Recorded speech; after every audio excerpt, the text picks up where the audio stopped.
Assalamualaikum warahmatullahi wabarakatuh. Perkenalkan, saya Abdul Husin dengan NIM 2303069091. Saya mahasiswa dari Universitas Sumatera Utara, Fakultas Pertanian, Program Studi Peternakan. Saya dari kelas PTNA tahun 2023. Kali ini saya akan menjelaskan mengenai metabolisme lipid pada ternak ruminansia sebagai tugas saya di mata kuliah biokimia yang diampu oleh Ibu Insinyur Tati Vidiana Sari, SPT MP IPM. Nah, lemak merupakan zat makanan yang umumnya memiliki jumlah yang kecil pada makan ternak atau pakan ternak. Pada pakan ternak ruminansia, lemak terdapat dalam hijauan maupun juga konsentrat. Kandungan lemak pada pakan hijauan berkisar 3-10% yang terdiri dari glikolipid. Lemak terdapat dalam ruminansia, lemak yang terdapat dalam pada ternak ruminansia yaitu lemak pakan, lemak protozoa dan juga lemak bakteri. Metabolisme lemak dalam rumen memiliki dampak yang sangat besar terhadap pertumbuhan ternak. Asam lemak yang tersedia untuk diserap dan juga digunakan oleh jaringan tubuh pada ternak. Pencernaan lemak pada ternak ruminansia dimulai dalam rumen, yang dimana proses yang pertama itu adalah hidrolisis atau lipolisis. Pada proses ini lemak akan diputuskan ikatan ester trisakarida, fosfolipid dan juga glikolipid yang dilakukan oleh bakteri rumen. Pada proses ini akan dihasilkan lemak, asam lemak, gliserol dan juga galaktosa. Hasil tersebut siap di metabolisme secara lanjut. Asam lemak tak jenuh juga dapat dijumpai pada proses ini. Asam lemak jenuh, linolenat dan juga linoleat akan dipisahkan dari asam lemak, gliserol dan juga galaktosa. Setelah dipisahkan, asam lemak jenuh akan diubah menjadi VFA. Bakteri anaerobik lipolitikal digunakan untuk hidrolisis trisakarida. Bakteri butyrylfibrio-fen digunakan untuk menghidrolisis lipolipid dan glikolipid. Beberapa faktor yang dapat mempengaruhi proses hidrolisis pada rumen diantaranya level lemak, pH, dan juga ion bakteri rendah. Pada proses kedua yaitu hidrogenasi atau biohidrogenesis.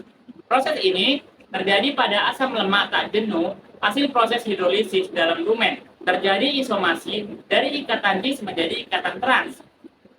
Isomisasi menyebabkan pengurangan asam lemak tak jenuh.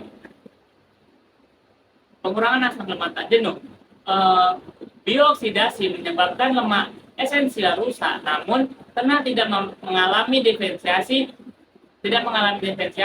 Lemak esensial dapat memenuhi kebutuhan lemak pada ternak ruminansia.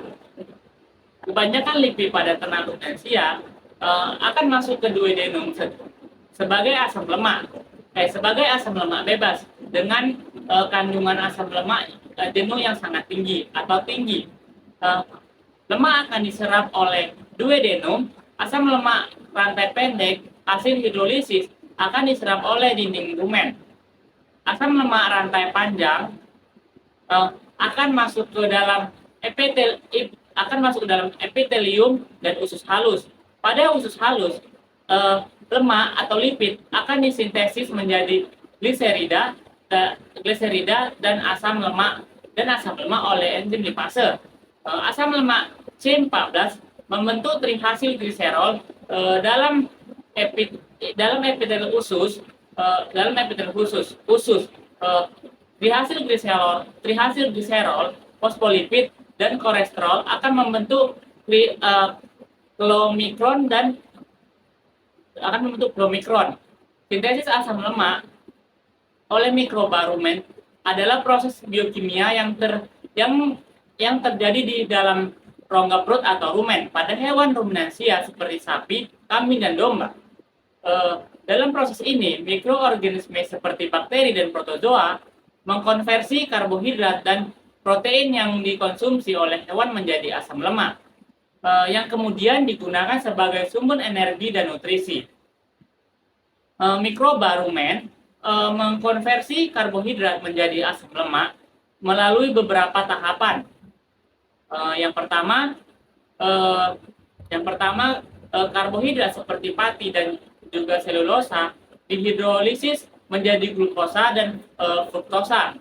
Kemudian glukosa dan fruktosa diubah menjadi pirufat melalui proses fermentasi. Pirufat ini kemudian diubah menjadi asam lemak seperti asam lemak sintase, asam lemak propionat, dan asam lemak butirat.